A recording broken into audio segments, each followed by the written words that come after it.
The first time Liam saw her, he didn't realize that his life had just changed forever. It was an ordinary evening in a small city where people hurried past one another without looking up. The sky was heavy with clouds, and the air smelled like rain. Liam stood at the bus stop, headphones in his ears, lost in thoughts he couldn't name. Then she appeared. She wasn't loud. She wasn't trying to be noticed. She simply stood there, holding a book close to her chest, her hair moving gently in the wind. Her eyes were focused somewhere far away, as if she was listening to a story only she could hear. For a moment, everything else faded. The city noise softened. Time slowed. Her name was Emily. They didn't speak that night. The bus arrived. Doors opened, and life continued as usual. But something had already begun. Days later, Liam saw her again, this time in a small cafe near the river. She sat by the window, the same book in her hands, sunlight touching her face like it knew her. He hesitated, afraid to disturb the quiet moment. But something stronger than fear pushed him forward. "Is it good?" he asked, pointing at the book. She looked up, surprised, then smiled. That smile felt like warmth after a long winter. "It is," she said, "but only if you like stories that hurt a little." He laughed softly. "I think the best ones always do." That was how it started. They talked for hours. About books, music, dreams they were afraid to say out loud. Emily spoke of wanting to see the ocean at dawn, to write stories that mattered, to feel something real in a world that often felt empty. Liam listened like every word was important because to him, it was. From that day on, they became inseparable. They walked the city at night, sharing secrets under streetlights. They sat by the river, feet almost touching, talking about everything and nothing. With Emily, Liam felt understood in a way he never had before. With Liam, Emily felt safe, like she didn't have to pretend anymore. Love didn't arrive suddenly. It grew quietly, patiently, like something alive. But life has a way of testing even the strongest hearts. Emily received an offer to study abroad, something she had dreamed of for years. Another country, another life. When she told Liam, her voice trembled. "I don't want to lose you," she whispered. Liam forced a smile, though his chest felt heavy. "You won't. Dreams shouldn't be sacrificed for love." But both of them knew it wouldn't be easy. The days before her departure were filled with silence between laughs. Every moment felt precious, fragile. On her last night, they stood by the river one final time. The water reflected the city lights, trembling like their hearts. "Promise me something," Emily said. "Anything. Promise you won't forget me, even if time changes us." Liam took her hands, holding them tightly. "I could never forget you. You're written into who I am." Tears fell, but neither of them turned away. Then she left. The city felt emptier without her. Liam moved through his days like a shadow of himself. Messages became shorter, calls less frequent. Not because love disappeared, but because distance slowly wore them down. Eventually, silence replaced words. Years passed. Liam learned to live again. Emily chased her dreams. They both loved, failed, grew. But something always remained, a quiet space in their hearts that no one else could fill. One evening, much later, Liam returned to the river. Older now, wiser, carrying memories instead of hope. And then he saw her. Emily stood there, looking at the water, just like before. For a moment, neither spoke. Time held its breath. "I used to come here when I missed you," she said softly. "So did I," he replied. They smiled, different people, same connection. Love hadn't vanished. It had waited. Sometimes, love isn't about holding on forever. Sometimes, it's about letting go and trusting that if it's real, it will find its way back.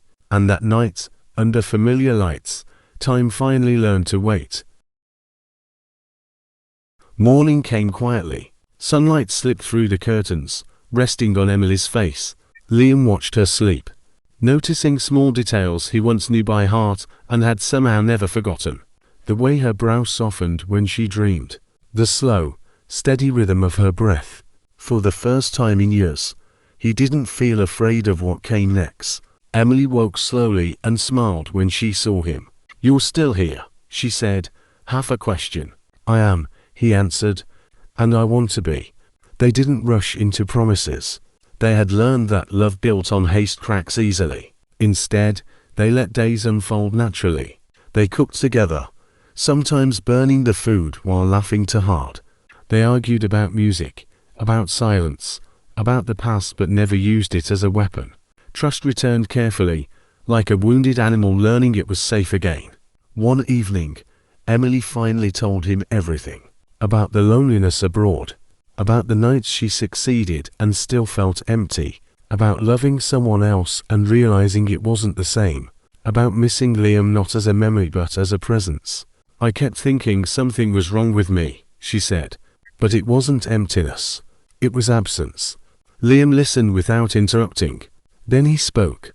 "I waited longer than I should have," he admitted. "I told myself moving on meant erasing you.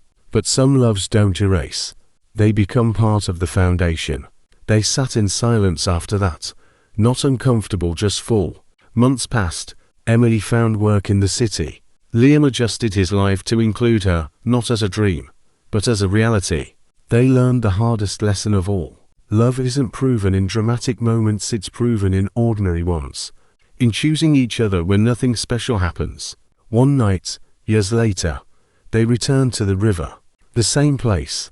Different people. Emily leaned on the railing, looking at the water move endlessly forward. "Do you ever wonder," she asked, "what would have happened if I never left?" Liam thought for a moment. "Yes," he said, "but then I realized we wouldn't be who we are now." She nodded. "And I love who we are now." He took her hand. This time, she didn't let go. Time didn't stop for them. It kept moving fast, slow, unpredictable. But for once, it moved with them. And love, no longer young or fragile, stood steady, not because it never broke, but because it survived. Some stories begin loudly, some end quietly, and some simply continue. Years had a way of softening sharp edges. Seasons passed, and with them came changes both delicate and profound. Emily and Liam built a life together that felt like a quiet song. Not loud, not dramatic, but steady and enduring.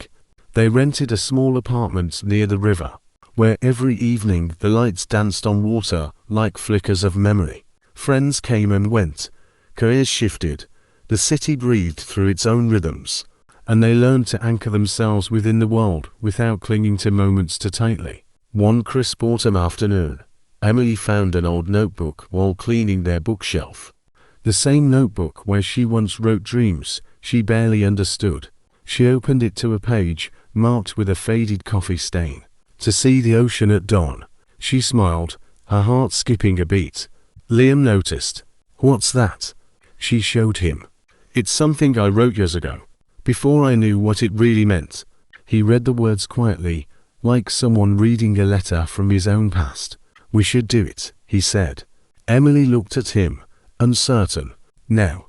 she asked. "Now," he confirmed. They hadn't planned it. They simply decided. The next morning they drove before sunrise, the sky still holding onto darkness. The road ahead stretched like a promise, uncertain, wide, alive. When they finally reached the ocean, the horizon was just beginning to blush with pale gold and soft pink. The waves whispered secrets to the shore as light slowly came to life. Emily walked to the edge of the water, barefoot, and let the cold tide touch her toes. She breathed in the morning, deep and unguarded. Liam stood beside her. They didn't speak at first. Words felt unnecessary in that moment. The sky, the sea, and the silent kind of love that didn't need explanation. It was enough. Then Emily whispered, "We used to talk about this like it was a dream." Liam took her hand. "Some dreams are just destinations we didn't know how to reach." She laughed softly. "Or we were too afraid to try." He turned to her, sunlight painting her face with warmth. "We're here now," he said. Her eyes filled, not with sadness, but with gratitude. "Because we chose it," she replied. They walked along the shore, letting the ocean write footprints beside them. There were no grand declarations that morning, only the quiet understanding that life, love, and time were all part of the same story. Later, they sat on the sand, watching the world wake up. Emily took out her notebook again. "I don't think I want to write dreams anymore," she said. Liam looked at her curiously. "I want to write what's real," she continued. "Not just wishes but what we've lived." He smiled. "Then start with this," he said, pointing at the horizon where sky met sea. She opened the notebook and wrote a single sentence. "Here, where time taught us to be present." They didn't rush back. They stayed until the sun was high and the ocean shimmered like a promise kept. When they finally returned home, their hearts were lighter, as if the world they knew had quietly grown bigger and more forgiving. Love had matured, not by fading, but by choosing again and again, not by remembering perfectly, but by living genuinely. And as the seasons continued to turn, Emily and Liam understood something deeper. Life's beauty doesn't lie in perfection, it lies in the courage to keep walking forward together.